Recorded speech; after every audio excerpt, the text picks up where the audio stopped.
बोलो सतगुरुदेव की जय हो।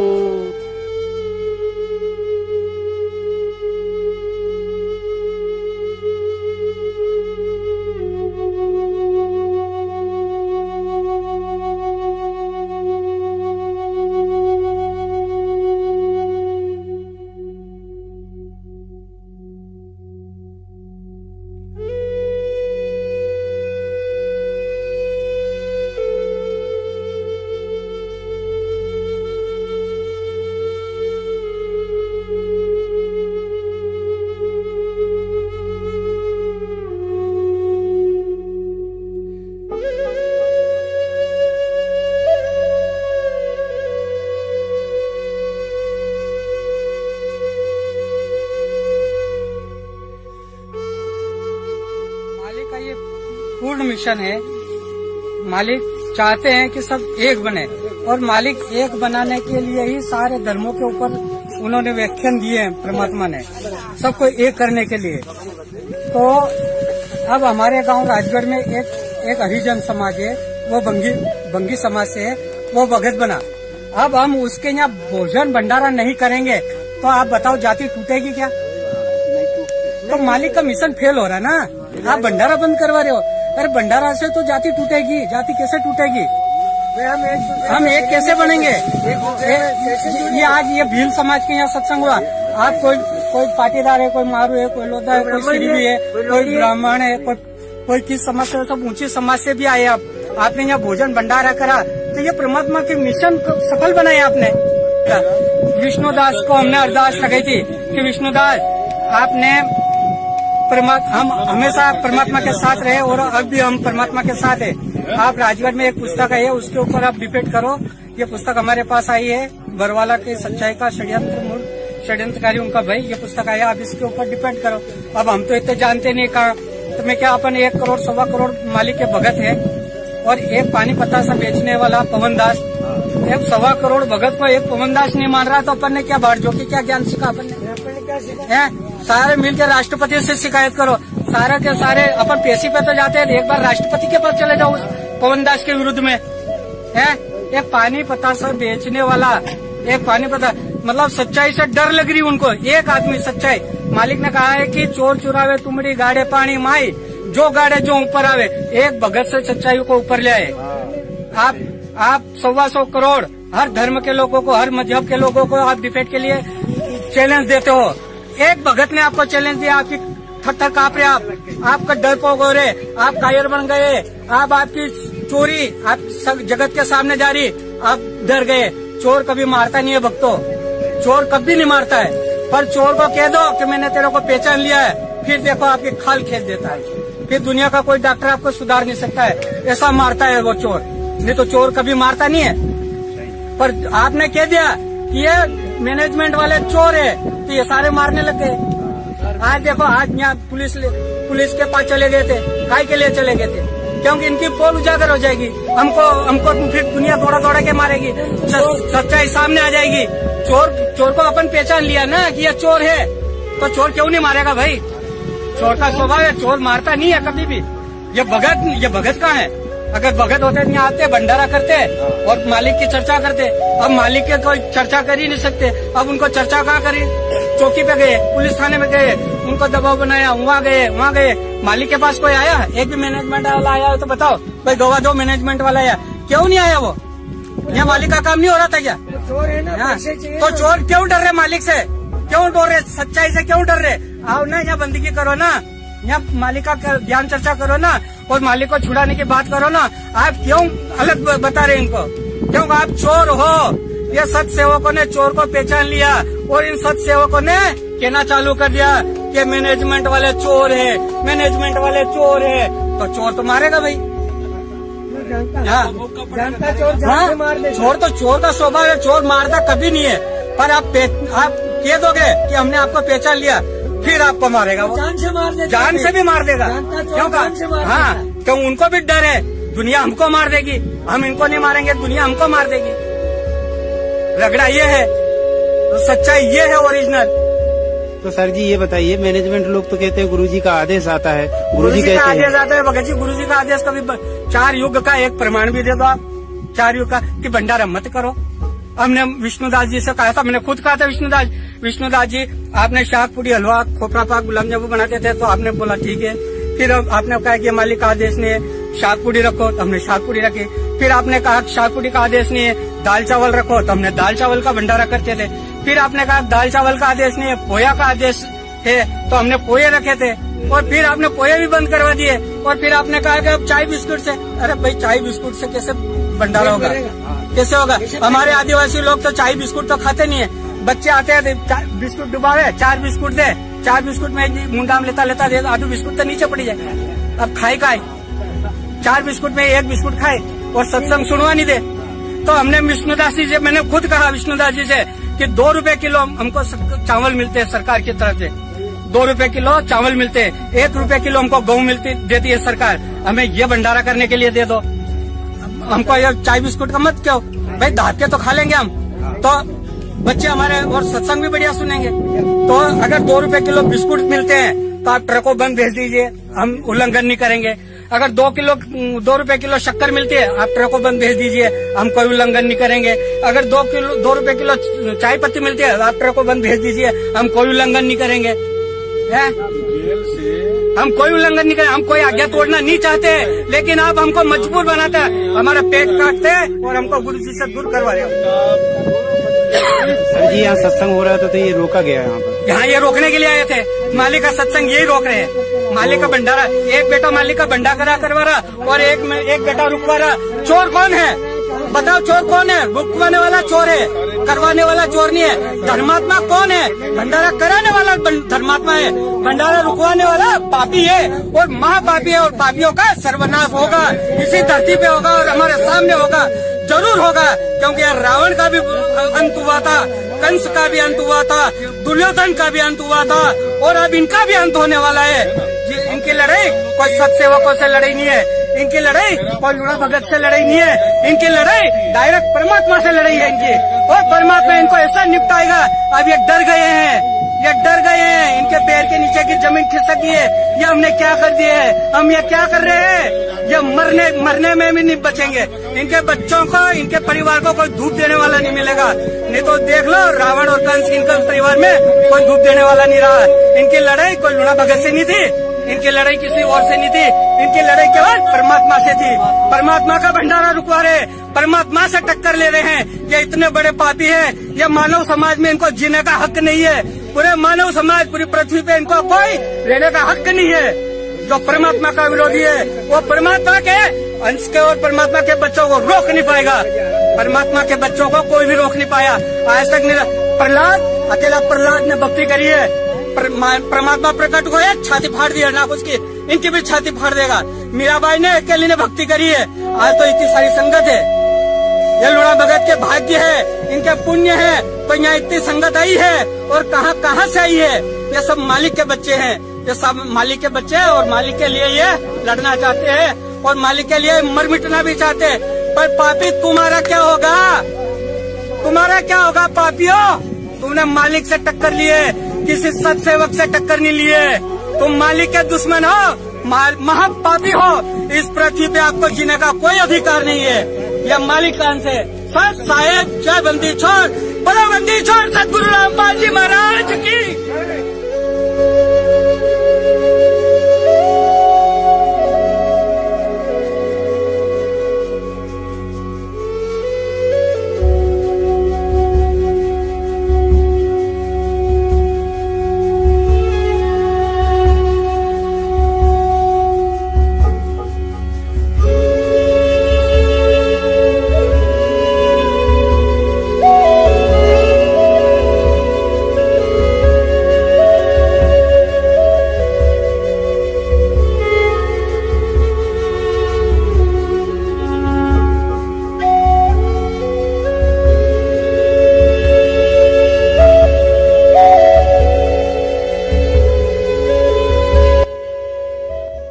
बंदी छोड़ सतगुरु रामपाल जी महाराज जी की जय हो।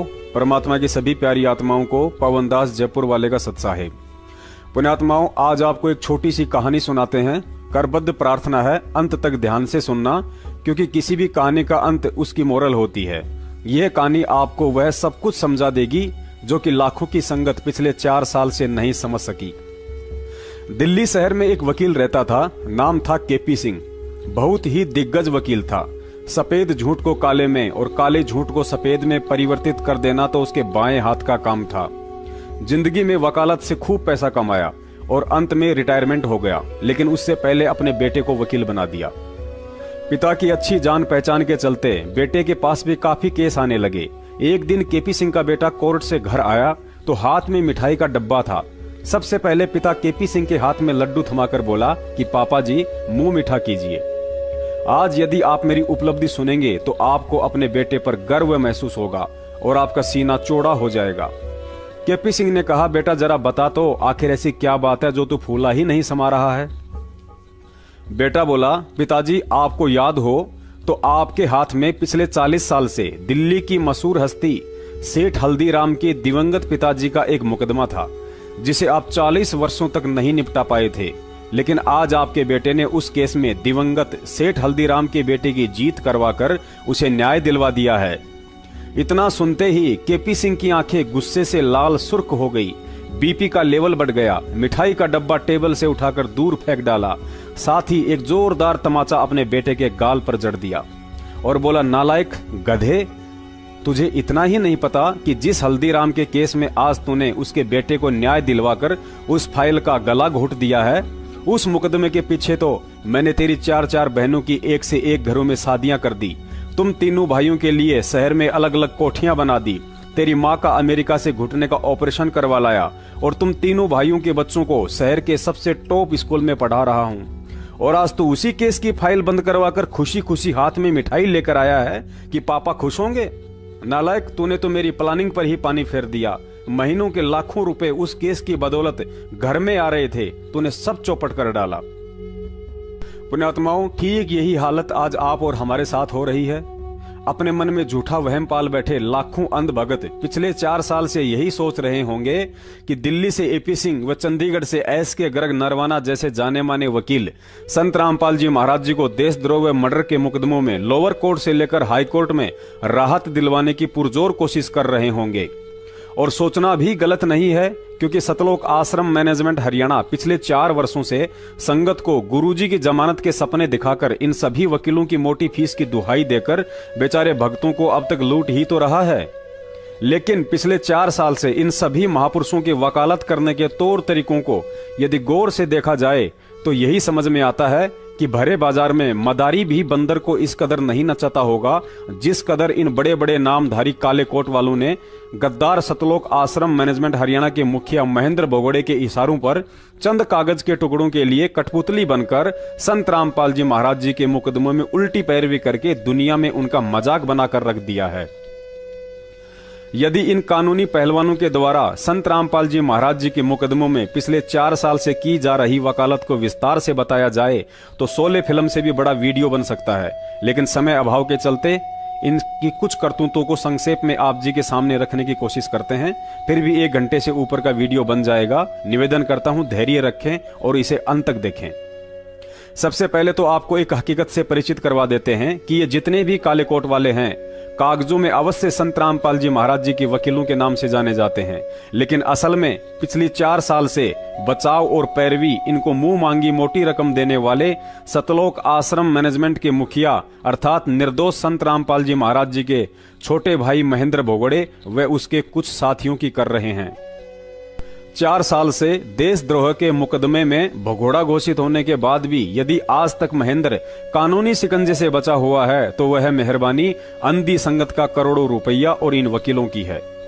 बेचारे भेड़ बकरियां चराने वाले भगत तो मर्डर वाले मुकदमा नंबर 429 व 430 में गुरुजी के साथ हिसार जेल में दोहरी आजीवन की उम्र कैद सश्रम सजा काट रहे हैं, और दूसरी तरफ ब्लड रिलेशन में होने व देशद्रोह वाले मुकदमे में हिट लिस्ट में होने के उपरांत भी बेटा अमित जमानत पर और बाप महेंद्र भगोड़ा बनकर संगत के दान पर ऐश लूट रहा है।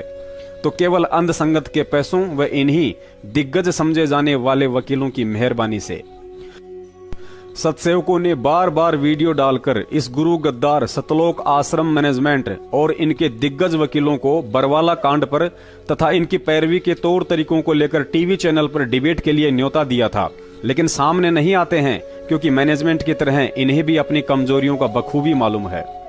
चलिए कोई बात नहीं, पुरानी कहावत है कि बकरे की मां कब तक खैर मनाएगी। आखिरकार संत रामपाल जी महाराज जी के मुकदमों में आज इन वकीलों का सफेद झूठ सबके सामने रखने का समय आ ही गया है। जब संत रामपाल जी महाराज जी के निमंत्रण पर कोई भी धर्मगुरु ज्ञान आधार से आध्यात्मिक ज्ञान चर्चा के लिए सामने आने की हिम्मत नहीं कर पाया, तो महाराज जी ने उनके प्रवचन व इंटरव्यू को आधार बनाकर समाज में उनके पाखंड की पोल खोलनी शुरू की।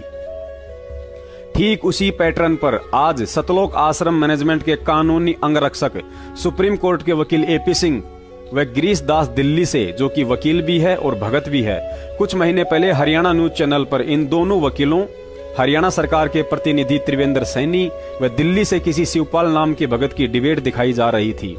उस डिबेट में सरकारी प्रतिनिधि त्रिवेंद्र सैनी की बरवाला कांड को लेकर कमजोर जानकारी के चलते इन दोनों वकीलों ने उस 1 घंटे 14 मिनट की डिबेट में जमकर झूठ के चौके छक्के लगाए थे।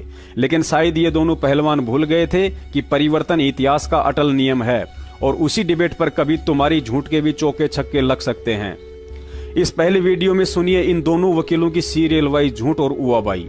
इस वीडियो में गिरीश दास ने सरकारी प्रतिनिधि त्रिवेंद्र सैनी को यह बात कहकर दबा डाला कि जब सरकारी डॉक्टर्स के पैनल ने संत रामपाल जी महाराज जी को 19 नवंबर 2014 तक कंप्लीट बेड रेस्ट की सलाह दी थी, तो प्रशासन ने उन सरकारी वकीलों के मेडिकल सर्टिफिकेट को ना मानते हुए क्यों एक दिन पहले ही अर्थात 18 नवंबर के दिन ही संत रामपाल जी महाराज जी को गिरफ्तार करने के लिए सतलोक आश्रम पर अटैक कर डाला।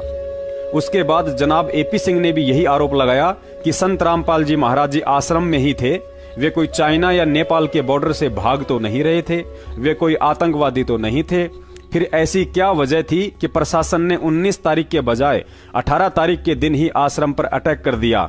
एक और दिन क्यों इंतजार नहीं किया?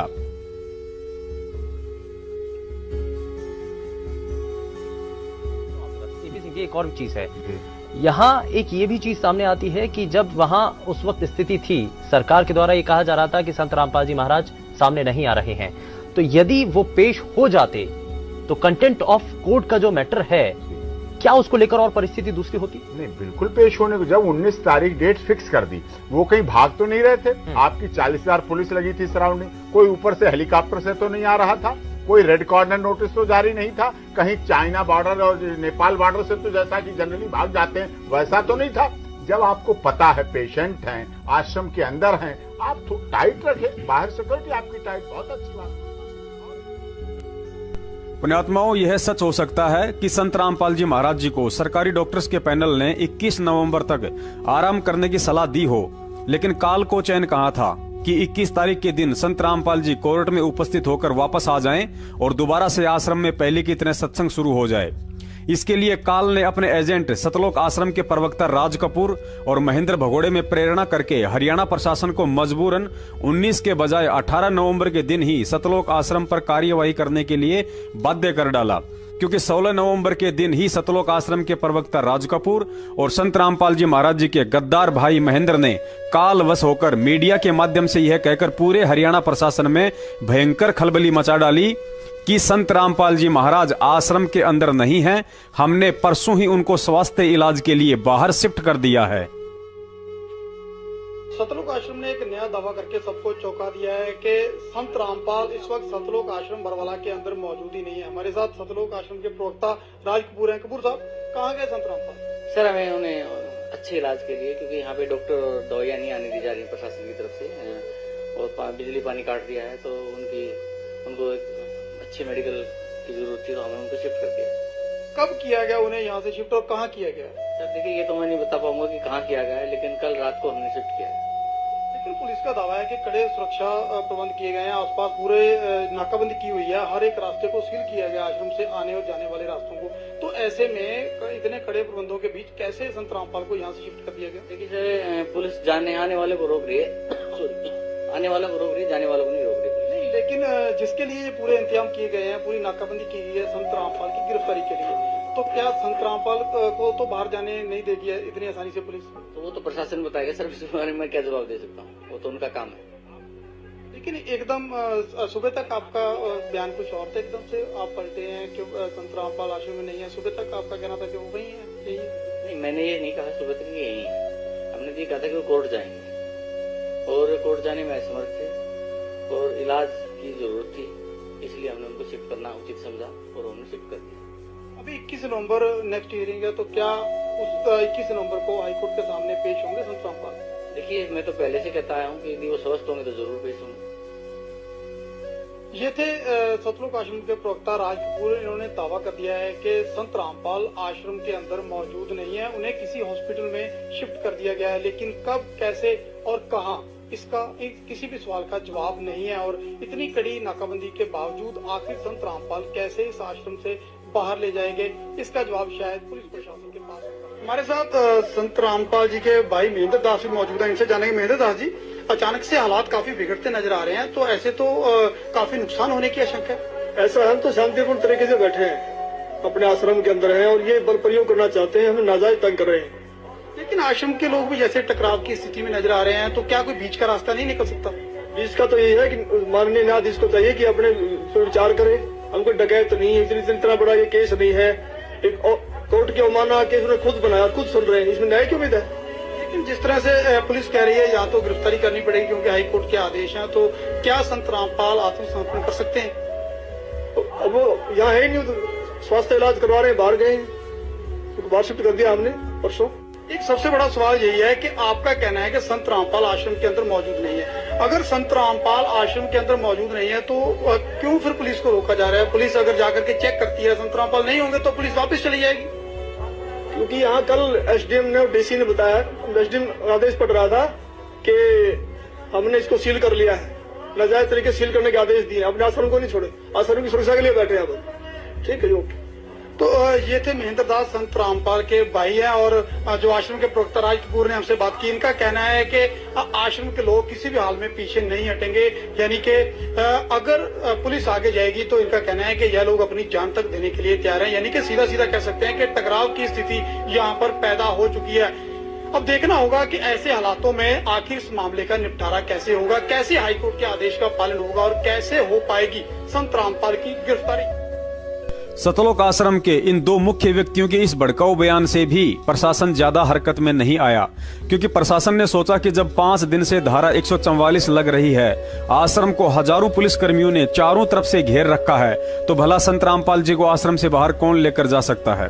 प्रशासन ने इन दोनों के इस बयान को झूठा इंटरव्यू समझकर जल्दबाजी में कोई एक्शन नहीं लिया ताकि किसी को कोई भारी नुकसान ना हो। जब मैनेजमेंट वालों ने देखा कि हमारी दाल नहीं गली और पुलिस तो उल्टा संयम दिखा रही है, तो इन काल एजेंटों ने सीधा ही प्रशासन व कोर्ट को सतलोक आश्रम पर जबरन अटैक करने के लिए यह बयान देकर खुली चुनौती दे डाली कि आज हमने यह तय किया है कि 17 तारीख तो क्या, इससे आगे भी संत रामपाल जी महाराज यदि खुद भी कोर्ट में जाना चाहेंगे तो उन्हें नहीं जाने दिया जाएगा। वहीं इस मामले पर राष्ट्रीय समाज सेवा समिति के अध्यक्ष और सतलोक आश्रम के समर्थक राम कंवल ढाका ने आज शाम को कहा है कि अगर बाबा रामपाल खुद भी जाना चाहेंगे अदालत में तो वो उनको नहीं जाने देंगे। आइए उन्होंने क्या कहा ये भी आपको सुनवाते हैं। न्यायालय जाना चाहें तो संत रामपाल जी महाराज को भी हमारी 1 लाख लोगों की लाशों के ऊपर से गुजरना पड़ेगा। ये आज हमने निर्णय लिया है सर। इसलिए किसी भी सूरत में 17 तारीख तो क्या, उससे आगे भी हम संत रामपाल जी महाराज को किसी भी झूठे मुकदमे में न्यायालय में उपस्थित नहीं होने देंगे। जी, तो काफी सरगर्मी हो गई है, माहौल तनावपूर्ण बनता जा रहा है। पुण्यात्माओं, इस बयान को सुनने के बाद प्रशासन के पास 19 तारीख तक इंतजार करने वाले सारे ऑप्शन स्वतः ही खत्म हो जाते हैं, क्योंकि सतलोक आश्रम मैनेजमेंट के प्रवक्ताओं ने स्पष्ट कर डाला कि ना ही तो आज और ना ही आज से आगे संत रामपाल जी को किसी भी कीमत पर कोर्ट में हाजिर नहीं होने दिया जाएगा। तो फिर प्रशासन क्या मूर्ख है जो 40,000 पुलिस फोर्स को लेकर सर्दियों में 19 तारीख तक का इंतजार करेगा, क्योंकि मैनेजमेंट के बयान के अनुसार तो 21 नवंबर को भी आश्रम की तरफ से यही ठेंगा दिखाया जाना था। अतः अब इन दोनों वकीलों की मोटी बुद्धि में यह बात घुस जानी चाहिए कि यही वो मुख्य कारण था जिसकी वजह से हरियाणा प्रशासन को ना चाहते हुए भी 19 नवंबर के बजाय 18 नवंबर के दिन ही सतलोक आश्रम बरवाला पर कानूनी कार्रवाई करनी पड़ी थी। लेकिन आज तक इन्होंने कोर्ट में जाकर गुरुजी के पक्ष में यह पॉइंट नहीं रखा, क्योंकि इस पॉइंट से गुरुजी निर्दोष और मैनेजमेंट दोषी साबित होता है, और यदि मैनेजमेंट ही जेल चला गया तो फिर इन वकीलों की जेब कौन भरेगा। फिर भी इन वकीलों को कोई शंका हो या समझ में नहीं आया हो तो वीडियो के अंत में दास के नंबर मिल जाएंगे, कॉल करके पूछ सकते हैं। इन्हें संतुष्ट करने के लिए दास के पास और भी कई बड़े बड़े सबूत हैं। पुण्यात्माओं, अब आगे आप जो वीडियो देखेंगे उसमें त्रिवेंद्र सैनी जी ने कहा कि संत रामपाल जी पर कोर्ट की अवमानना का मामला था, लेकिन उन्होंने कोर्ट में हाजिर होने के बजाय उस मेडिकल सर्टिफिकेट की आड़ में कोर्ट जाने से बचने के लिए बच्चों व महिलाओं का जमावड़ा अर्थात ढाल बनाना शुरू कर दिया। साथ ही हथियारों का जखीरा भी जमा करना शुरू कर डाला। त्रिवेंद्र सैनी जी की इस बात के जवाब में इन दोनों वकीलों ने तुरंत ही सफेद झूठ बोल डाला कि ना ही तो आश्रम के बाहर बच्चों व महिलाओं को ढाल बनाया गया था और ना ही आश्रम में हथियारों का जखीरा मिला था। क्या संत रामपाल की एक मिनट क्या संत रामपाल की गिरफ्तारी में 950 लोगों का रोल था? 950 लोगों को अरेस्ट किया। आप सुनने की क्षमता रखें। आप बोलिए। आपने सवाल किए हैं तो जवाब सुनने की क्षमता रखें। ठीक है, देखिए 5 महिलाएं और एक बच्चे की मौत हुई जी। आप देख रहे हैं कि भाई वहां पे जो आपने वीडियो देखा है, मैं ये कहना चाह रहा हूं कि वहां पे जो महिलाएं थी वो संत रामपाल जी के सामने जो है ना एक दीवार बन के खड़ी हो गई थी, जिनको हटा पाना बहुत मुश्किल हो गया था। और जो भीड़ और जो हथियार वहां पे जो लोगों ने जमा कर रखे थे उस मेडिकल एड के साइड में, मतलब जो एक संत रामपाल जी, एक मिनट मुझे नहीं, आप मेरी बात अधूरी रह जाएगी सर, आप मेरी बात अधूरी रह जाएगी। आप सुन लीजिए पहले, थोड़ा सुन लेते हैं। जो वहां पे मेडिकल का जो टाइम दिया गया, संत रामपाल जी ने कहा भाई हम 19 नवंबर को जो है पेश हो जाएंगे, लेकिन 15, 16, 17 को वहां पे क्या हुआ, वहां पे उनके अनुयायियों ने वहां पे जमावड़ा लगाना शुरू कर दिया और वहां पे हथियारों का जखीरा जोड़ना शुरू कर दिया। और वहां पे जो महिलाओं की जो संख्या थी जो उनके अनुयायी है, निश्चित तौर पर हम आप ऐसा कोई हथियारों का जखीरा आश्रम से नहीं मिला है। ठीक है, जरा जवाब ले लेते हैं गिरीश जी से। ठीक है त्रिवेंद्र जी, आपका जो सवाल है वो जरा जवाब ले लेते हैं गिरीश जी से। गिरीश जी बताना चाहूंगा, गिरीश जी यहाँ ये सवाल उठ रहा है कि हम आपकी बात नहीं काट रहे हैं, आप हमारी बात मत काटिए। आपको बोलने का पूरा अधिकार दिया गया, हमें भी तो सरकार का पक्ष रखना। हमारी सरकार निर्दोष है, रामपाल अनुयायियों के विरोधी नहीं है। झूठे आरोप लगाकर आप अपना पक्ष मत रखिए, आप बिल्कुल पक्ष रखिए, सच्चाई के साथ रखिए। एक मिनट, जो हथियारों का जखीरे की बात कही जा रही है, मैं इनको बता दूं, कोई ऐसा हथियारों का जखीरा आश्रम में नहीं था। वहां पे हथियार बरामद नहीं किए, मेरी बात सुनिए, जो भी हथियार थे वो कोई भी गैर लाइसेंसी हथियार नहीं था। परिवार सहित आते थे लोग, परिवार सहित आते थे, परिवार के साथ जो महिलाओं को आगे करके जिस तरीके का क्या गोलियां नहीं चलाई आस्था है उसको संत रामपाल जी महाराज में जो 5 महिलाएं मरी उसका जिम्मेवार कौन है? रामपाल हो गए, जिससे कि आपने अभी जो क्वेश्चन करा है कि वहां महिलाओं को ढाल बनाया गया था, ऐसा कुछ नहीं है, क्योंकि संत रामपाल जी महाराज इसमें बाइज्जत बरी हो चुके हैं। वहां पर किसी भी महिला को, किसी भी बच्चे को कोई ढाल नहीं बनाया गया था। और रही बात हथियारों के जखीरे की, वहां पर ऐसा कोई भी, आप पुलिस रिपोर्ट देखिए ना, पुलिस रिकवरी रिपोर्ट देखिए कि कौन सा हथियारों का जखीरा। लगता है सतलोक आश्रम मैनेजमेंट के तरफ से इस झूठे प्रवक्ता गिरीश दास ने अभी नई वकालत शुरू की है। इसे वकील होकर अभी ढंग से झूठ बोलना भी नहीं आता है, क्योंकि उसके लिए भी टैलेंट की जरूरत होती है। कहते हैं ना कि नकल में भी अकल की जरूरत होती है। अरे भाई, वर्षों से एपी सिंह के साथ रह रहे हो, कम से कम इतना हुनर तो सीख लिया होता कि शब्दों के माध्यम से कव्य को कैसे बगुला सिद्ध किया जाता है। त्रिवेंद्र जी ने बिल्कुल सत्य कहा कि मेडिकल की आड़ में आश्रम के बाहर बच्चों व महिलाओं को ढाल बनाया गया था, क्योंकि मैं पवन दास उस घटना के समय वहां मौजूद था और इन बच्चों व महिलाओं को ढाल बनता देख उस समय पूरी दुनिया ने भी मीडिया के माध्यम से आंखों से देखा था। फिर भी तुम लोगों को इस डिबेट में झूठ बोलते हुए जरा भी शर्म नहीं आई। गिरीश भैया, लाखों भक्तों की भीड़ अंधी और मूर्ख हो सकती है जो आपकी इस उवाबाई पर यकीन कर ले, लेकिन दुनिया इतनी मूर्ख नहीं है। देखिए इस वीडियो में जो उस समय मीडिया वाले भी बार बार यही सवाल कर रहे थे कि मामला संत रामपाल जी महाराज व कोर्ट के बीच में है, फिर इन बच्चों व महिलाओं को क्यों ढाल बनाया जा रहा है। और इन नालायकों ने तो वहां भी सफेद झूठ बोल दिया कि बच्चों व महिलाओं को यहां हमने नहीं बैठाया, ये अपनी मर्जी से बैठे हैं। जबकि तुम गद्दारों ने तो इस दास की आंखों के सामने उन बच्चों व महिलाओं को जबरन संत रामपाल जी महाराज जी के झूठे आदेश बता कर 2 शिफ्टों में हाथों में तख्तियां देकर बैठाया करते थे, ताकि अंत में प्रशासन आश्रम पर अटैक करने के लिए मजबूर हो जाए और संत जी को जेल। बच्चे और महिलाओं को इसके बीच में लाने का क्या संदर्भ? बच्चे महिलाएं हम नहीं लेके आए, बच्चे महिलाएं आप भी बीमार हटा भी तो नहीं रहे उनको। किसको? बच्चे महिलाओं को नहीं हम हटा रहे हैं, लेकिन वो जिद कर रहे हैं। अब उनकी जिद के आगे हम क्या करें? वो भी संत रामपाल जी महाराज के अनुयायी। रही बात आश्रम के अंदर हथियारों का जखीरा जमा करने की, तो यह बात भी बिल्कुल सत्य है। संत रामपाल जी महाराज जी को बंधक बनाकर इन सतलोक आश्रम के गुंडों ने बाहर से सैकड़ों की संख्या में कैंसीट और भारी मात्रा में डंडे और पथराव के लिए आश्रम की छत पर पत्थरों का इंतजाम कर रखा था। इसके अलावा सतलोक आश्रम मैनेजमेंट के द्वारा बाहर से भी कुछ हथियारबंद गुंडे बुलवाए गए थे, जिन्हें भगत बनाकर पुलिस प्रशासन के आगे उनके हाथों में जलती हुई मसाले, डंडे व पेट्रोल बम देकर खड़ा कर दिया गया था, क्योंकि महेंद्र सहित इन सभी गुंडों का यही मकसद था कि हर हाल में संत रामपाल जी की बदनामी और उन्हें जेल करवानी है। देखिए उन किराए के गुंडों का उत्पात और आश्रम के अंदर से जब्त लाठी डंडे। सतलोक आश्रम सरकार के लिए चुनौती बन चुका। रामपाल अब सलाखों के पीछे है, लेकिन अब भी पुलिस को उसके आश्रम से आपत्तिजनक सामान बरामद हो रहे हैं। सतलोक आश्रम में फिर से असले मिले हैं, साथ ही बुलेट प्रूफ जैकेट भी बरामद किया गया है। पुलिस वालों को हैरानी तब हुई जब इस आश्रम में हजारों की संख्या में लाठियां बरामद की गई।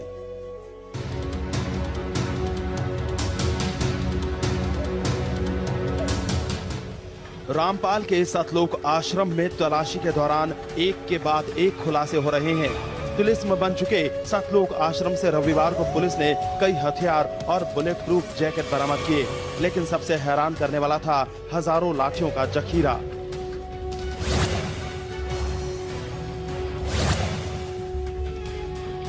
इन लाठियों को देखकर आप भी हैरान हो जाएंगे। आश्रम से एक नहीं, दो नहीं, बल्कि हजारों की तादाद में लाठियां पुलिस को मिली हैं। देखिए कैसे पूरी की पूरी ट्रॉली भर गई। पुलिस के इस सर्च ऑपरेशन के दौरान रामपाल के भक्त पुलिस के सामने डटे हुए थे।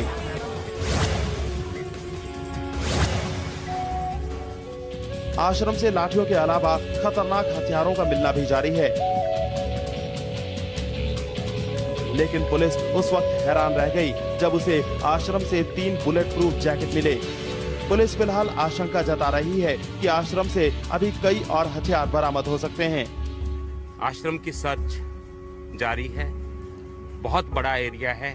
आज की सर्च में 9 वेपन्स और बरामद हुए हैं और 3 बुलेट प्रूफ जैकेट भी बरामद हुई है।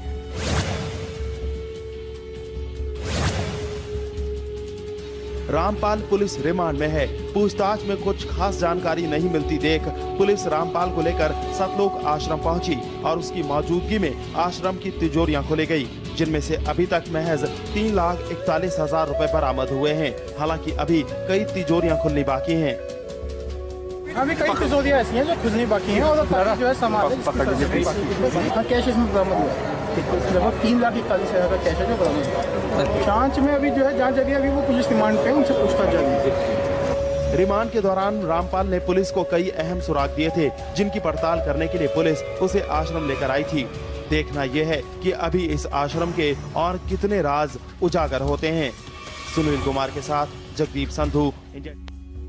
मीडिया वाले ने एपी सिंह के सामने सरकार का पक्ष रखा और बोला कि कहा जाता है सरकार को इसलिए यह कार्रवाई करनी पड़ी कि बार बार बुलाने पर भी संत रामपाल जी महाराज कोर्ट में पेश नहीं हो रहे थे। क्या ये बात सही है? इसके जवाब में एपी सिंह ने बताया कि वे बीमार थे, जिसका मेडिकल सर्टिफिकेट हमने कोर्ट में पेश किया था और डॉक्टर्स ने भी उन्हें बाहर आने जाने, यहाँ तक कि अखबार पढ़ने और टीवी तक देखने के लिए भी मना किया था और कहा कि 19 तारीख तक उम्मीद है वे ठीक हो सकते हैं, यानी कोर्ट में जाने के लायक हो सकते हैं। पहले तो हम दर्शकों को बता देते हैं कि एपी सिंह जी इस डिबेट में बरवाला कांड के ऊपर जिस भी प्रकरण में सफाई दे रहे हैं, ये सब बातें इन्हें सतलोक आश्रम मैनेजमेंट की तरफ से लिख कर दी गई हैं, न कि एपी सिंह ने अपनी आंखों से देखी थी और न ही इस कांड से पहले संत रामपाल जी महाराज जी से इस वकील साहब का कोई रिश्ता नाता था। आपको ये भी बता देते हैं कि आजकल के 90% वकील सिर्फ पैसों के दम पर काले को सफेद में और सफेद को काले में तब्दील करने तक ही सीमित रहते हैं, जैसे कि निर्भया रेप कांड में इसी एपी सिंह वकील ने किया था।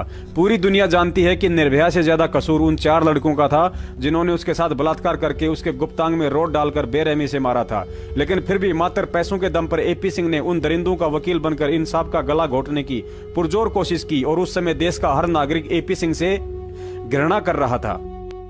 बरवाला कांड से कुछ ही दिन पहले सतलोक आश्रम मैनेजमेंट के द्वारा जबरन संत रामपाल जी महाराज जी को इतना बीमार बना दिया जाता है कि अचानक से उनका स्वास्थ्य बेहद खराब हो जाता है। उनके चलने फिरने तक की भी हालत नहीं बच पाती, यानी इतना सीरियस कि टीवी देखने या अखबार पढ़ने से भी मौत हो सकती थी। लेकिन वहां बैठी लाखों की संगत को इस बात की कानों कान तक खबर नहीं होती है कि गुरुजी इस कदर बीमार हो चुके हैं। और साथ में चमत्कार भी हो रहा था, क्योंकि जिस संत की टीवी देखने के लिए आंखें और अखबार पकड़ने के लिए अंगुलियां तक काम नहीं कर रही थी, फिर भला उस संत की जीभ कैसे काम कर सकती है। लेकिन सैकड़ों कमांडों और हजारों की संख्या में आश्रम के बाहर ढाल बनाकर बैठाई गई औरतों को हर आधे घंटे में यह बताया जाता था कि गुरुजी ने यह आदेश दिया है, अब गुरुजी ने ऐसा करने को कहा है। गुरुजी ने कहा है कि मैं कमांडो सेवा से बहुत खुश हूं। और सभी जानते हैं कि जीव तक ना हिल पाने की स्थिति में भी सारी संगत को 17 तारीख की रात्रि में एक और बहुत लंबा आदेश सुनाया गया था कि गुरुजी का आदेश है, आश्रम में जितने भी भगत हैं उन सबको सार नाम दिया जाएगा। जैसे कि सार नाम कोई आलू टमाटर की तरह किसी सब्जी का नाम है, जब मन में आया बांट दो। मैं एक चीज इसमें जोड़ दूं, सरकार का यहां पर ये कहना था कि वो सामने नहीं आ रहे थे, संत रामपाल जी महाराज सामने नहीं आ रहे थे, इस वजह से ये एक्शन लेना पड़ा। हाँ नहीं, ये एक्शन लेना पड़ा, चलिए नहीं सामने आ रहे थे ना। NBW प्रोसीडिंग, कोर्ट की प्रोसीडिंग, देखिए कोर्ट की प्रोसीडिंग होती है, केस बना, बेल हुई, बेल रिजेक्ट हुई, अंततः बेल हुई, रिलीज हुआ, उसके बाद अपीयरेंस होना, ना पेश होना, BW होना, NBW होना, प्रोक्लेम्ड ऑफेंडर होना, भगोड़ा बन जाना, इनाम डिक्लेयर हो जाना, ये प्रोसीडिंग है। तो उस प्रोसीडिंग के तहत अगर वो नहीं पेश हो रहे थे, तो जब डॉक्टर्स ने, जो हिसार के डॉक्टर थे, प्राइवेट डॉक्टर नहीं थे, वो गवर्नमेंट हिसार सिविल हॉस्पिटल के डॉक्टर थे, उन्होंने जाके कहा और थ्रू हिसार DC के द्वारा वो डॉक्यूमेंट भेजे गए, जिसमें साफ तौर पे कहा गया कि 19/11/2014 तक संत रामपाल दास जी को ट्रेवल करना, रास्ते में आना जाना और मिलना जुलना, टीवी अखबार देखना, ये सब कुछ बैन है। उनको दवाएं दी गई कि ये दवाएं लें, एक सेवादार हो उनके साथ रहे और उसके साथ उनका इलाज हो। 19 तारीख तक संभवतः उनकी स्थिति सही हो जाएगी, वो ठीक हो जाएंगे, फिर उन्हें पेश कर दिया जाएगा, वहां पेश कर देंगे उनको। ये चीज थी, डॉक्यूमेंट्री एविडेंस है, जो भी उस समय तत्कालीन एडवोकेट थे उन्होंने किया और वहां लगाया, लेकिन उनकी बात। दूसरा विचारणीय विषय यह है, यदि उस समय गुरुजी इतने ही बीमार थे तो फिर सतलोक आश्रम मैनेजमेंट बरवाला कांड के समय जो भी ज्ञान विरुद्ध घटिया आदेश संगत को दे रहा था, फिर उन्हें वह आदेश कौन दे रहा था। और 18 तारीख तक संत रामपाल जी महाराज इतने ही भयंकर बीमार थे, तो फिर 19 तारीख को दिन में वे अचानक से कैसे इस कदर स्वस्थ हो सकते हैं कि जैसे कभी बीमार थे ही नहीं। अपने पैरों पर सतलोक आश्रम के बाहर तक आए, फिर पंचकुला तक 4 घंटे के सफर में एम्बुलेंस में बैठे ही रहे, लेटे तक भी नहीं। और जब उनका पुनः मेडिकल किया गया तो वे बिल्कुल 16 आना स्वस्थ थे। उन्हें ऐसी कोई तकलीफ या बीमारी नहीं थी जो कि सतलोक आश्रम मैनेजमेंट के द्वारा बताई जा रही थी। और ना ही आज 4 साल से ऊपर का समय हो चुका है, जेल में उन्हें ऐसी कोई भयंकर बीमारी हुई है जो आश्रम में सारी सुविधाओं के रहते सहते हो गई थी। दूसरी तरफ यह भी सत्य है कि संत रामपाल जी महाराज हल्के फुल्के अस्वस्थ हो सकते हैं, इसमें कोई बड़ी बात नहीं है, लेकिन इतने भयंकर बीमार नहीं थे ताकि चलने फिरने और उठने बैठने में भी दिक्कत हो। और ये सारी चाल उनके आदेशों की आड़ में इन गद्दार सतलोक आश्रम मैनेजमेंट वालों ने ही सरकार के साथ चली थी। मैनेजमेंट वालों ने तो सरकार के साथ जो चाल चली, इसके अलावा संत जी को दुनिया में बदनाम करने का कार्य भी किया, ताकि वर्षों से उनका तत्व ज्ञान सुन रहे लोगों को सोचने पर मजबूर होना पड़े कि जो संत अपने सत मंत्रों, भक्ति व आशीर्वाद मात्र से दुनिया की कैंसर और एड्स जैसी लाइलाज बीमारियां बिना मेडिसिन के ठीक कर सकता है, तो स्वयं इतना भयंकर बीमार कैसे हो गया कि उठने बैठने तक की भी हालत नहीं रही। पुण्यात्माओं, इस मेडिकल वाली बात को यदि विस्तार से बताना शुरू कर दिया तो इसमें बरवाला से ही डॉक्टर अनंत नाम का भी नाम जुड़ जाएगा और इस पूरे मामले को समझने में घंटों समय लग जाएगा। अतः इसकी गहराई में उस समय जाएंगे जब कभी टीवी चैनल पर इन लोगों के सामने आमना सामना होगा। अतः फिलहाल समझदार के लिए संकेत ही काफी है। पुण्यात्माओं, इन लोगों ने 2008 से लेकर 2014 तक पिछले 6 वर्षों से संत रामपाल जी महाराज जी को कोर्ट में पेश नहीं होने दिया और इसी तरह के नकली मेडिकल लगाते रहे तथा 2014 तक इन गद्दारों ने गुरुजी को अपने जैसा आम मानव समझते हुए अपनी मनमानियां करते हुए उनसे 42 बार कोर्ट की अवमानना करवाई। और यदि 1-2 बार रोहतक या हिसार कोर्ट में जाने भी दिया तो लाखों की संगत को पीठ पीछे उन्हीं के फर्जी आदेश बताकर ढाल बनाते रहे और सरकार पर दबाव बनाने के लिए कुछ युवा भक्तों को भ्रमित करके उन्हीं के आदेश बताकर अपनी ब्लैक कमांडो नाम से एक प्राइवेट आर्मी भी तैयार कर ली। कोर्ट ने 6 साल तक संत रामपाल जी महाराज जी की पीठ पीछे उनके भाई महेंद्र द्वारा उन्हीं के आदेश बताकर किए जा रहे इस नाटक को देखा और सहन भी किया। लेकिन जब पानी सर के ऊपर से गुजर गया तो अंत में कोर्ट ने यह कड़ा रुख अपनाने का फैसला किया। और यदि कोर्ट को किसी माध्यम से इस कुचक्कर का पता भी चल जाता कि यह सारा घटनाक्रम निर्दोष संत रामपाल जी महाराज जी की आड़ व आदेशों का सहारा लेकर सतलोक आश्रम मैनेजमेंट और राष्ट्रीय समाज सेवा समिति कर रही है, तो भी कोर्ट के आदेश से लॉ एंड ऑर्डर की स्थिति को मेंटेन रखने के लिए प्रशासन यही कदम उठाता जो उसने 18 नवंबर 2014 के समय उठाया था। आपको इसका एक और प्रमाण देते हैं कि संत रामपाल जी महाराज का कोर्ट में उपस्थित ना हो पाने का मुख्य कारण यदि कोई भयंकर बीमारी ही होती तो उस समय उनका वकील एस के गर्ग नरवाना यह बात क्यों बोलता कि मेरी खुद महाराज जी से बात हुई है और उन्होंने कहा है कि मैं तो बीमार होने के बावजूद भी कोर्ट में पेश होना चाहता था, लेकिन मुझे आश्रम में बंधक बना रखा था। और जब मीडिया वाले ने बंधक बनाने वालों के नाम आदि जानना चाहा तो इस एस के गर्ग नरवाना वकील साहब ने सतलोक आश्रम मैनेजमेंट वालों से मिल रहे पैसों का कर्ज अदा करते हुए उनका बचाव करते हुए RSSS यानी राष्ट्रीय समाज सेवा समिति के गुंडों का नाम सार्वजनिक ना करते हुए सरेआम काला कोट पहनकर सफेद झूठ बोल दिया कि कुछ असामाजिक तत्वों ने बंधक बना रखा था। फार्मर्स हैं, ये हथियार कैसे रख सकते हैं? पर बहुत बड़ा जखीरा हथियारों का बरामद हुआ है आश्रम के अंदर। नहीं, ऐसा कुछ नहीं है, ऐसी कोई रिपोर्ट नहीं है। एडवोकेट जनरल ने कोर्ट में बताया है कि अभी हम सर्च कर रहे हैं और उसके बाद वो रिपोर्ट देंगे। आप ऐसा प्रिज्यूम क्यों कर रहे हो कि वहाँ पे हथियार है? ये जब से ये झगड़ा चल रहा था, जब से कंटेम्प्ट हुई, कोर्ट ने नोटिस दिया, तब से उनकी कस्टडी में थे ये। लेकिन प्ली ये ली जा रही थी कि मेडिकल सर्टिफिकेट नहीं, बीमार तो स्टेट ने खुद मेडिकल सर्टिफिकेट गुरुजी का पेश किया था कि ये बीमार है। नहीं, उन्होंने नहीं पेश किया, ये सिर्फ स्टेट ने पेश किया था। आप कह रहे हैं कि इस पूरे जो वाकया हुआ है उसके लिए राज्य सरकार जिम्मेदार है? नो, इस सारे वाकये के लिए जो भी हुआ वो लोग जिम्मेवार हैं जिन्होंने इनको बंधक बना के रखा। ये पहले भी कोर्टों में पेश होते रहे हैं और इस केस में पेश ना होने का मतलब ही नहीं है। और खुद बड़े लॉ अबाइडिंग सिटीजन है और कानून में पूरा विश्वास है। जजों का पूरा मान सम्मान, इज्जत और रिस्पेक्ट करते हैं। ये ऐसी कोई बात नहीं। सर, एक सील पर बता पाएंगे कि किन लोगों ने इनको बंधक? उनका नाम इतने लोगों का कैसे पता लगेगा? वहाँ पब्लिक, जनरल पब्लिक थी, हजारों लोग। फॉलोअर्स भी नहीं, फॉलोअर्स भी हो सकते हैं, वो कोई एंटी सोशल एलिमेंट भी हो सकते हैं, ये कुछ नहीं पता। अब एंटी सोशल एलिमेंट्स क्या करेंगे? क्या पता चलेगा? You enter anybody can enter anywhere. Sir, मंदिरों में और आश्रमों में कोई भी आदमी जा सकता है। सर,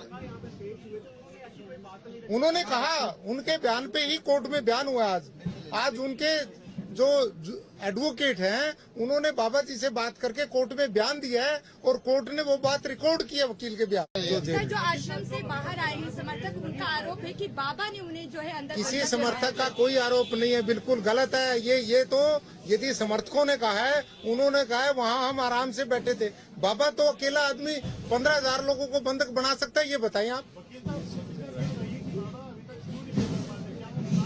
ये बताया आपको ये कि वो बंधक बने हुए थे इसलिए पेश नहीं हो पाए, वरना बीमार भी थे तो एम्बुलेंस में आ सकते थे, परंतु बंधक होने की वजह से नहीं है, बीमार तो थे वो। कहीं आपको पता नहीं है, हमने कही है ये सब बातें। ये कहने का तो ओकेजन था ही नहीं बंधक है, क्योंकि हमें बंधक का पता ही नहीं, हम कोई आश्रम थोड़ी जाते हैं। हमें तो जो इन्फॉर्मेशन आई वो बताया। अब बंधक की तो आज नहीं, अभी तो यहाँ पंचकूला बता रहे थे, कोर्ट में उन्होंने पंचकूला, उसके बाद रोहतक जाएंगे, रोहतक जेल में लेंगे। संत रामपाल को आज पंजाब और हरियाणा का हाई कोर्ट में पेश किया गया और हमारे साथ संत रामपाल के वकील हैं। जी नरवाना जी, आज क्या हुआ है हाई कोर्ट में आपकी तरफ? आज संत रामपाल जी खुद पर्सनली कोर्ट में पेश हुए हैं और उनको पुलिस ने पेश किया है। और संत जी ने ये कहा है कि मैं तो खुद बंधक बना हुआ था, मैं क्या करता, मेरी मजबूरी थी इसलिए मैं कोर्ट में नहीं आ सका। मैं बीमार जरूर हूँ, परंतु बीमार के होते भी मैं कोर्ट में आता। किसने बंधक बनाया था उनको? कुछ लोग थे वहाँ पर, हजारों लोग थे। वो कहने लगे तुमने नहीं जाना, इनको रोका हुआ था। अब पुलिस ने जब इनको छुड़ाया तो ये डायरेक्ट एम्बुलेंस में पुलिस इनको कोर्ट में ले। और कितनी देर से बंधक थे वो? ये तो अब जब से ये झगड़ा चल रहा है ना, तब से बंधक ही थे, 15-16 दिन से शायद। और जो लोग बोल रहे हैं कि उन्होंने बंधक बनाया हुआ था, वो उनका क्या? कोई नहीं बोल रहे, लोग नहीं बोल रहा ऐसा। आप ये प्रसार गलत हुआ है। लोग कोई नहीं बोल रहा, सब लोगों ने ये कहा है कि हमें किसी ने बंधक नहीं बनाया हुआ। और जो डेरा में जो असला बारूद सब मौजूद, बारूद कुछ भी नहीं है, अभी तो सर्च भी नहीं हुआ, पुलिस ने किया नहीं है। असला बारूद ये क्यों रखेंगे? अब उन्हें कहाँ लेके जाया जा रहा है? अब उनको पंचकूला लेके जा रहे हैं आज, और उसके बाद रोहतक लेके। बहुत बहुत शुक्रिया। और ये हमारे साथ थे विशाल गर्ग नरवाना, जो कि हमें बता रहे थे कि पुण्यात्माओं, तत्व ज्ञान कहता है कि सतगुरु के मुख से निकला हुआ कोई भी शब्द अनायास नहीं होता है और उनके मुख से उच्चारित हर एक शब्द का गहरा अर्थ होता है। इस वीडियो में एस के गर्ग वकील के अनुसार यह स्पष्ट हो गया है कि संत रामपाल जी महाराज जी के अनुसार वे तो बीमार होते हुए भी कोर्ट में पेश होना चाहते थे, लेकिन उन्हें आश्रम में बंधक बना रखा था। वहीं दूसरी तरफ संत रामपाल जी महाराज जी का भाई महेंद्र एक भगत से बात करते हुए अपने ही भाई संत रामपाल जी महाराज और वकील एस के गर्ग नरवाना दोनों को ही झूठा साबित करते हुए कह रहा है कि गुरुजी ने तो जो बात बोली है कि मुझे आश्रम में रोक के रखा हुआ था, कोर्ट में नहीं आने दिया गया, इसमें कोई सच्चाई नहीं है। यह बात तो गुरुजी ने चंडीगढ़ से एस के गर्ग वकील के कहने पर बोली थी। अर्थात महेंद्र के कहने का मतलब है कि संत रामपाल जी महाराज झूठे हैं और यह झूठ उन्होंने वकील के कहने पर कोर्ट में अपने बचाव के लिए बोला था, क्योंकि गर्ग वकील ने गुरुजी से कहा था कि कोर्ट में मेरे पास बोलने के लिए कोई सबद नहीं है कि आप 18 नवंबर को कोर्ट में क्यों पेश नहीं हो पाए। अब यदि आप यह बात बोल दोगे कि मुझे तो आश्रम में बंधक बना रखा था, उसके बाद मुझे बोलने के लिए कोर्ट में पॉइंट मिल जाएगा। सुनिए महेंद्र की ऑडियो। हाँ प्रदीप जी। हेलो प्रदीप जी, साहब जी। फोन क्यों काटा भैया? अजी नहीं काट नहीं, फोन नहीं काट रहे, तो कट रहा है, अपना रेंज कम है कुछ। अच्छा, मैं मोहन लाल बोल रहा था। हाँ जी साहब जी। और कैसे हो? बस जी किधर है? अच्छा, वैसे मैं आपसे मिलूंगी का एक दिन आगे ना, टाइम निकाल के कभी। एक अपना आज एक वीडियो डाल दिया ना? है जी, एक वीडियो डाल दिया आपने गुरुजी के आज। हाँ जी। तो इसका क्या अर्थ है, मतलब क्या आपने क्या समझा इसको? समझा तो कुछ नहीं, जो मालिक कह रहे हैं जी उसमें, वो जो कह रहे हैं वो दिमाग में आई बात। ऐसा मैं बताऊंगा आपको। हाँ जी। ये बताऊं, गुरुजी कहते हैं ना, 100 साल छिद्र मैं करूं अपने जन के काज। हाँ जी। तो ये परमात्मा ने जानबूझ कैसे बोला है? नहीं, आपको यकीन नहीं है तो मेरे साथ चलना, गर्ग वकील अपना चंडीगढ़ में जी। तो उन्होंने हमारे को ही बताया कि भाई मैंने गुरुजी को एक प्रार्थना की थी शुरू वाले दिन कोर्ट में पेश हुए कि मेरे पास बोलने के लिए कोई शब्द नहीं है। ये कहेंगे कि ये क्यों नहीं आए, और ये अनाड़ी जज है, अगर आप एक शब्द बोल दो कि मेरे को तो आने नहीं दियागा, बस फिर मैं आप देख लूंगा उनको। तो गुरुजी बोले बोल दो, कोई ऐसी बात नहीं, मैं ही बोल दूंगा। तो ये गुरुजी ने खुद बोला हुआ है, इसमें सच्चाई नहीं है, ठीक है ना? तो आपको तुरंत पता करना है तो वकील से मिला दूंगा, गुरुजी आएंगे, गुरुजी के सामने कर दूंगा आपको, ठीक है? अच्छा जी। हाँ, तो इनसे भ्रमित ना हो बेटा। पुण्यात्माओं, अब आपको यहाँ सिद्ध करते हैं कि इस महेंद्र भगोड़े से झूठा इंसान इस दुनिया में कोई नहीं है।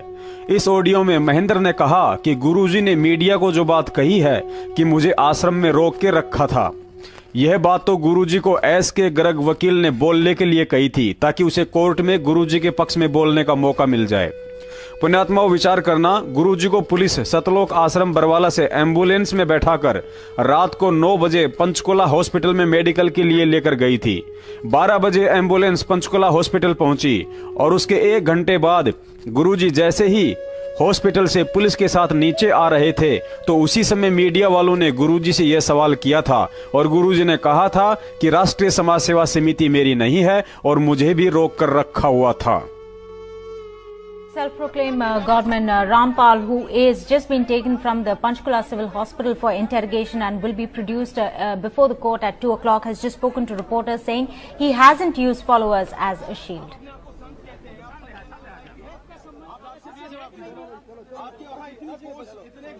रिपोर्ट आ चुकी है, आपको मेडिकल रिपोर्ट आ चुकी है, उसमें है कि आप बिल्कुल सही है, लेकिन कोर्ट को गुमराह कहीं न कहीं किया गया। ये कहा जाता रहा कि आप अस्वस्थ है, जिसकी वजह से कोर्ट में पेश नहीं हो पाए। अब स्वस्थ हो गया, मैं पहले बीमार था। रामपाल जी, आपकी जो बेल एप्लीकेशन थी वो भी अब रिजेक्ट कर दी गई है, जो 2008 में आपको बेल मिली थी कोर्ट की तरफ से, उसके बारे में क्या कहना है? धन्यवाद। जो पूरा विवाद हुआ उसमें 6 लोगों की जान गई, आपको कोई अफसोस है उस बात का?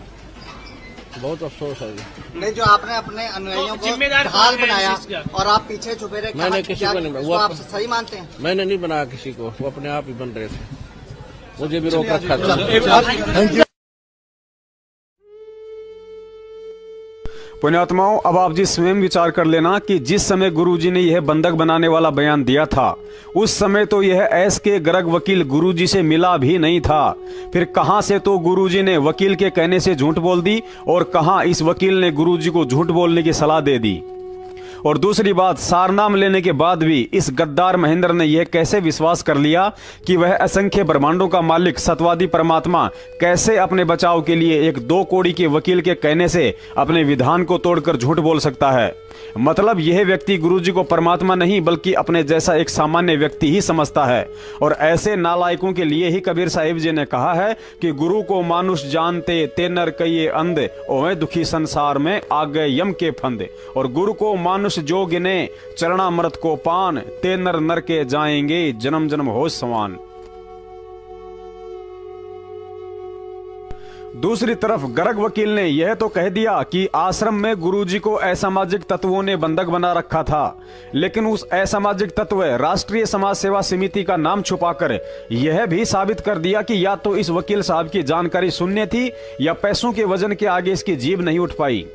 वरना उस समय पिछले 10 दिन से टीवी पर ड्रामा देख रहा मूर्ख से मूर्ख व्यक्ति भी यह समझ सकता है कि जिस सतलोक आश्रम मैनेजमेंट ने 52 सदस्यों की राष्ट्रीय समाज सेवा समिति बना रखी थी और राष्ट्रीय समाज सेवा समिति के 10 लाख सदस्य थे, उन 10 लाख सदस्यों में से बरवाला कांड के समय 1000 लोगों को कमांडो फोर्स व 25 से ऊपर के हाथों में पिस्तौल, राइफल और बंदूकें देकर कुछ को आश्रम के अंदर तो कुछ को बाहर पुलिस प्रशासन से लोहा लेने के लिए तैनात कर रखा था। और जब 40,000 हथियारबंद पुलिस प्रशासन के सतलोक आश्रम के अंदर 4 दिन से घुसने की हिम्मत नहीं हो पाई, तो फिर दुनिया में ऐसा कौन सा असामाजिक तत्व आ गया जो जबरन सतलोक आश्रम में घुसकर संत रामपाल जी महाराज जी को बंधक बना सकता है? वकील साहब, ऐसे कच्चे और झूठे बयान देकर आप स्वयं अपनी तौहीन करवा रहे हैं। ऐसी झूठी और मन गढ़ंत कहानियां केवल हिंदी फिल्मों में अच्छी लगती हैं, असल जिंदगी में नहीं। पुण्यात्माओं, पिछले 4 साल से सतलोक आश्रम मैनेजमेंट और इन वकीलों के द्वारा यह सारा खेल अंधी संगत के करोड़ों दान के रुपयों पर खेला जा रहा है।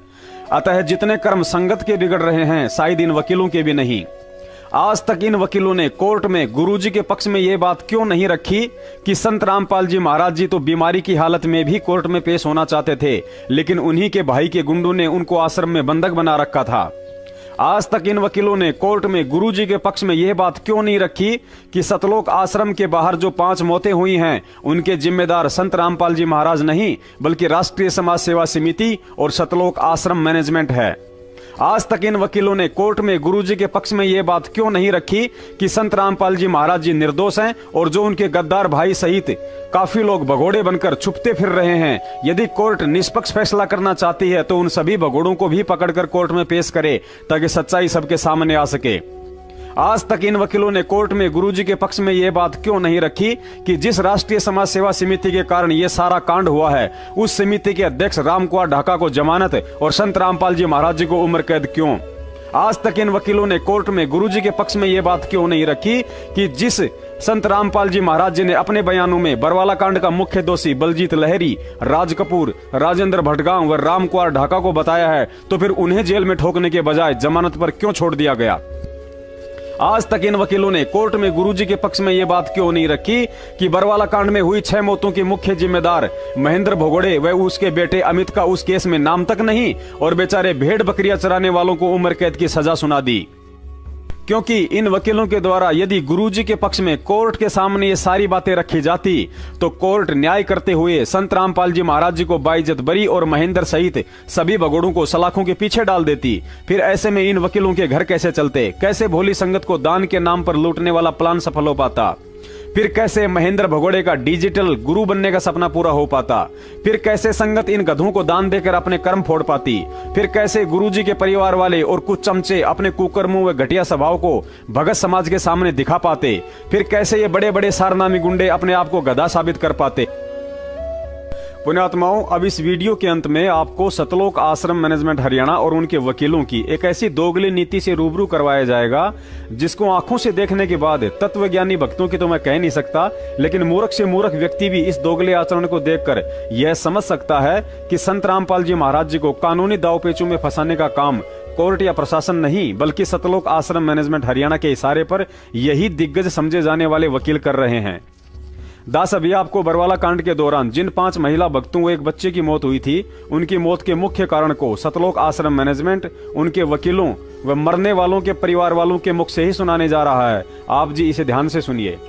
यह वीडियो दिल्ली के बदरपुर से मीठापुर के रहने वाले शिवपाल दास का है, जिसकी पत्नी की मौत बरवाला कांड में हुई थी। शिवपाल ने इस वीडियो में अपना बयान देकर स्पष्ट कर दिया है कि उसकी पत्नी की मौत का मुख्य कारण एक्सपायर्ड आंसू गैस के गोलों से निकली जहरीली धुआं थी, जिसके चलते दम घुटने से उसकी पत्नी की मौत हुई थी। सर, मेरा नाम शिवपाल है और मैं मीठापुर बदरपुर नई दिल्ली का निवासी हूँ। मैं संत रामपाल जी महाराज जी से मैंने 2012 में उपदेश लिया था पूरे परिवार से। तो मैं वहाँ आश्रम में 2012 मैंने उपदेश लिया। उपदेश लेने के बाद मैं आराम से वहाँ हर महीने में 2 बार वहाँ सत्संग होता है 3-3 दिन का। तो मैं हर महीने वहाँ पे जब समय निकाल के सत्संग सुनने जाने लगा। तो मैं 2014 में भी ऐसे ही सत्संग सुनने गया था। 7 तारीख को मैं आश्रम गया था, 8 से 11 सत्संग था। तो वहाँ आश्रम पहुँचा 7 तारीख को शाम को। तो मैं वहाँ पे जब खाना वाना भंडारा खा के और उसके बाद जब आपस में भक्तों से बातचीत की तो वहाँ पता लगा कि गुरुजी का स्वास्थ्य ठीक नहीं है। 8 तारीख को सुबह में पता लगा कि वो गुरुजी का स्वास्थ्य सही नहीं है, इसलिए सत्संग सीडी द्वारा हुआ था। तो वहाँ पे जब 3 दिन तक सत्संग सुना, 8 से 11 सत्संग सुना, सीडी द्वारा हुआ, तो गुरुजी के फिर तबीयत सही नहीं हुई। तो और भक्तों से इधर उधर पता चला, सेवादारों से, कि अभी गुरुजी का स्वास्थ्य सही नहीं है, इसलिए वो सही नहीं है तो सत्संग करेंगे नहीं। तो मैंने सोचा कि अब नहीं करेंगे तो देखते हैं, गुरुजी के स्वास्थ्य होने की इंतजार करते रहे कि इंतजार कर लूं तो दर्शनार्थ से ही रुक जाऊं। फिर मैंने कहा गुरुजी का यहाँ तक आए हैं तो गुरुजी के दर्शन करके ही जाना चाहिए। गुरुजी के दर्शनार्थ रुक गया। गुरुजी के दर्शनों के लिए जब 14 तारीख तक गुरुजी के स्वास्थ्य होने की नई खबर मिली कि नहीं स्वस्थ अभी नहीं हुए हैं, तो 14 तारीख को मैं वहाँ से आश्रम से निकलने लगा कि भाई अब अपने घर चलें, गुरुजी स्वास्थ्य अभी नहीं हो सकते हैं और डेट भी कोई फिक्स नहीं है कि कब तक सही होंगे। तो फिर हम निकलने के लिए हमने जब कोशिश करी तो आश्रम को चारों तरफ से पता चला कि पुलिस ने चारों तरफ से घेर रखा है और पता नहीं इनके ऊपर क्या, मुझे तो कुछ पता नहीं था भाई कि इनके ऊपर क्या केस है, क्या इल्जाम है, क्या है, कुछ नहीं, मुझे तो कुछ पता नहीं था। अपने छोटे परिवार के साथ में वहाँ था ही।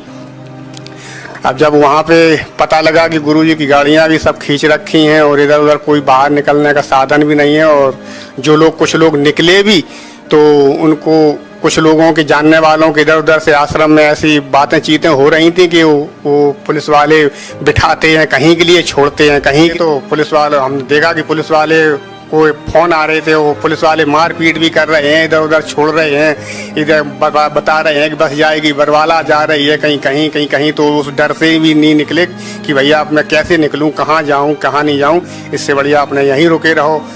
अब उसके बाद में पुलिस वालों का वैसा व्यवहार हुआ कि 18 तारीख को अचानक इन्होंने 12 बजे के करीब में, 12 बजे के बाद हो या टाइम, इन्होंने ऐसे ताबड़तोड़ हमला किया कि उसमें इतनी मतलब 2-3 घंटे 4 घंटे तक लगातार इन्होंने इतनी ईंट पत्थर गोला जो भी है और ये रॉकेट बम और ये आंसू गैस के गोले, इतने उसके टीन है ऊपर से, टीन जो जहाँ मेरे हम लोगों जमीन पे लेटते हैं वहाँ मैट ऐट बिछे होते हैं, वहाँ बिस्तर कुछ वैसा नहीं होता, कोई तो जमीन पे अपने लेटे हुए हो, तो इतने उसके अंदर टीन के अंदर इतना धुआं हो गया और पानी पहले से काट रही रखा था, बिजली पानी, इतना धुआं हो गया कि मेरा छोटा बच्चा भी था, उसकी भी दम घुटने से लगी और वहाँ पे इतना हाहाकार मच गया, बुरी तरह इतना डर का माहौल हो गया कि पूरी पब्लिक इधर सुधर। तो उसी में मेरी पत्नी को दम घुट गई उसकी, और मेरे सामने से वो एकदम से बेहोश गिरी और मुझे वो मूर्छित मिली।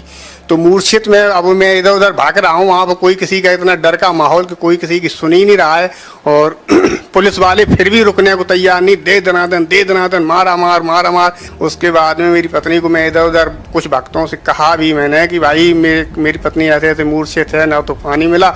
और जब वो मुझे मूर्छित मिली फिर वो होश में नहीं आई, तो मैं इधर उधर एम्बुलेंस के लिए कुछ लोगों ने प्रयास भी किया कि शायद इधर उधर आ जाए, लेकिन वहाँ पर कोई एम्बुलेंस नहीं आई। 18 तारीख की रात भर मैं वहीं आश्रम में जैसे भी लेटा गुजारा किया, अपना लेटे रहे। और सुबह में करीब 7:30-8 बजे में पुलिस वालों ने के सामने मैं बाहर निकल के आया। उनको से मैंने कहा कि भाई मुझे निकलने दो, मेरी पत्नी अभी बेहोश पड़ी है और पता नहीं मर गई है कि क्या है, मुझे नहीं मालूम। लेकिन वो कल रात से जब से ये आंसू गैस की घुटन से वो अभी तक होश में नहीं आई है। तो वहाँ जाते जाते जब डॉक्टरों ने चेक किया तो वो मृत घोषित कर दी उन्होंने। 19 तारीख को सुबह 19/11 को सुबह 9 बजे करीब में मृत। उसके बाद सुनिए यह छोटा सा वीडियो जिसे लाखों रुपया खर्च करके सतलोक आश्रम मैनेजमेंट वालों ने फिल्मी कलाकारों से बनवाया था।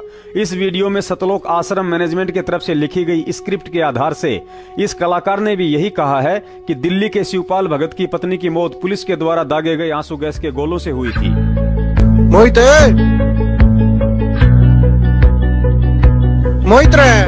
अरे मोनू ताऊ राम बेटे राम चलो भाई रेस मारने आ जाओ भाई, पहले बैठ एक बार, थारे गुरु की बात चल रही है। अच्छा ताऊ और ताऊ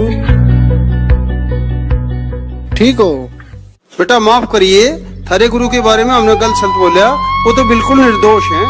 सच्चाई का तो ये बेरा पटिया है। वो तो क्या मैंने ताऊ, पहले मैं भी संत रामपाल जी ने बुरा माना करता।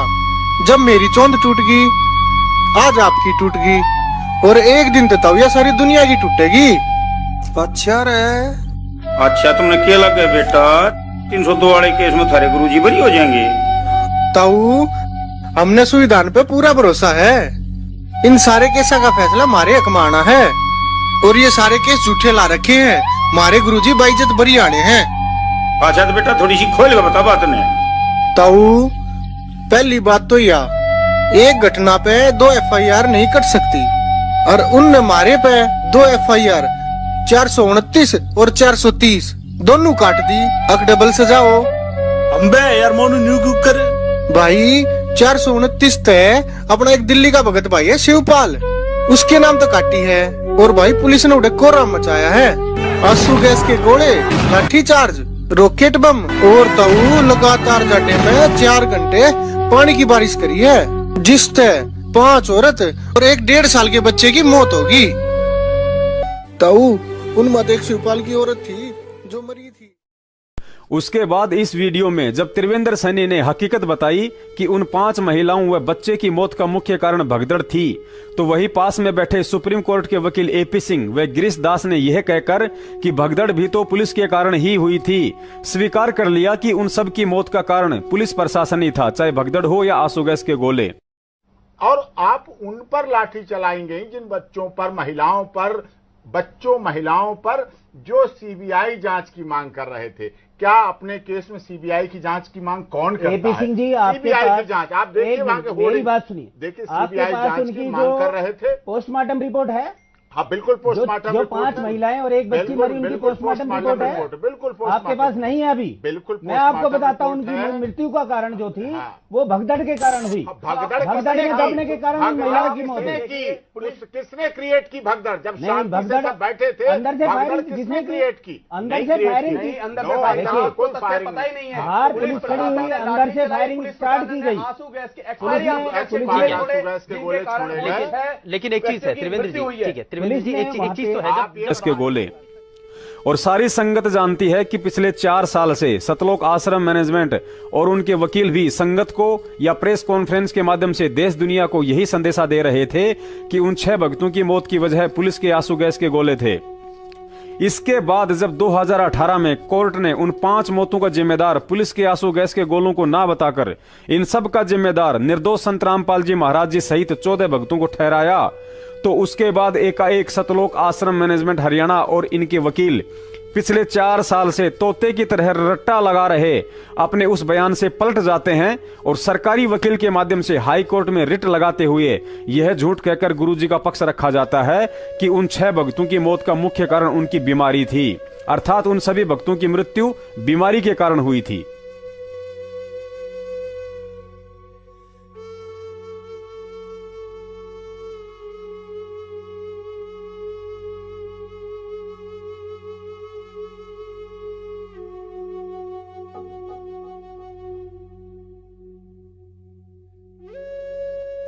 पुण्यात्माओं, यहां गहन विचार करना कि किस कदर इस गद्दार मैनेजमेंट और इनके वकीलों के द्वारा जानबूझकर संगत और गुरुजी के साथ भद्दा मजाक और हाई कोर्ट में झूठी व मनगढ़ंत याचिकाएं लगाकर उन्हें आसानी से खुद ही रिजेक्ट करवा लेते हैं और फिर दोष उल्टा कोर्ट के सिर मढ़ देते हैं कि हमें न्याय नहीं दिया जा रहा, हमारे गुरुजी को जानबूझकर फंसाया जा रहा है, जबकि सारे उल्टे व फर्जी कर्म ये लोग वकीलों के साथ मिलकर स्वयं करते हैं।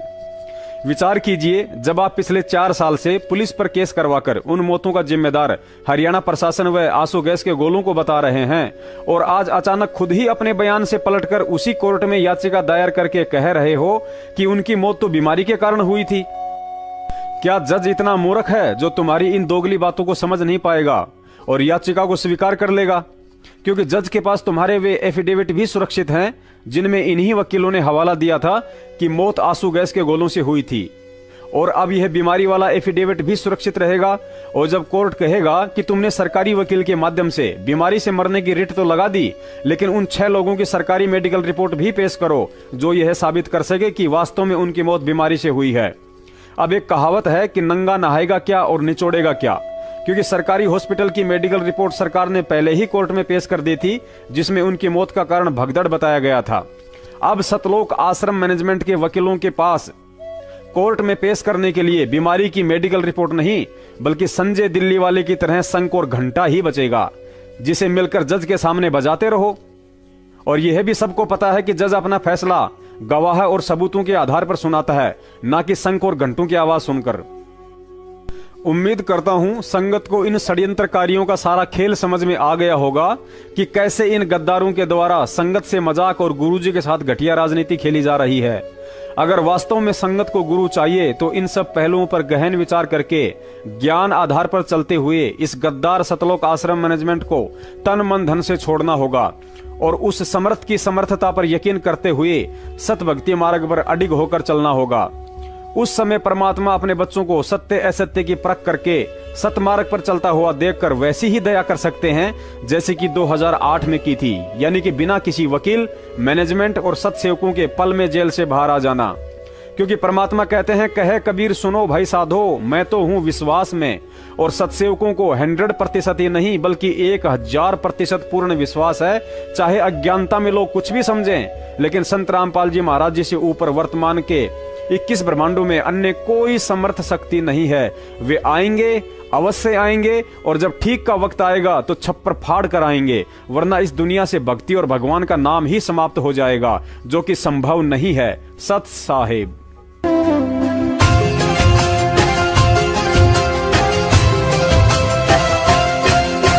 जिसके सिर पर कृपा गुरु की, वो दुख कैसे पाएगा। जिसके सिर पर कृपा गुरु की, वो दुख कैसे पाएगा। नाम गुरु जी का जप लेगा, नाम गुरु जी का जप लेगा, जीवन सफल बनाएगा। जिसके सिर पर कृपा गुरु की, वो दुख कैसे पाएगा। जिसके सिर पर कृपा गुरु की, वो दुख कैसे पाएगा।